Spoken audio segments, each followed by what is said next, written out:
In recent days, the AFU have again increased the intensity of attacks on the territory of Belgorod region. Several border settlements were subjected to artillery shelling, and the AFU attack drone was shot down over the regional capital. In the Kupiansk sector, Russian forces continue to conduct a positional offensive in the area of Lyman 1.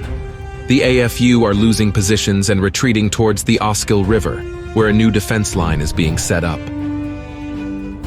To the south, intensive fighting continues in the area of the Karmazinovsky salient, where Russian troops are confidently holding their positions.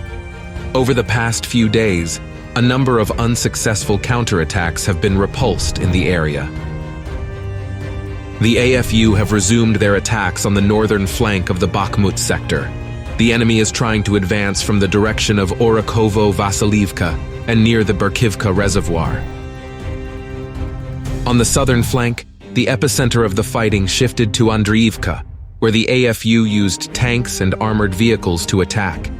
As a result of the battle, having lost several armored vehicles, the enemy retreated to the initial lines.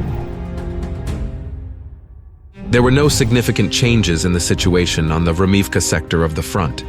The AFU units continue to attempt an offensive on Urozhain, trying to break the village's defenses with constant pressure.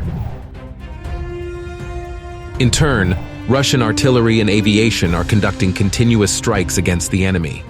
The strikes are being carried out both on the forward positions and on the rear locations of the AFU deployment in the sector.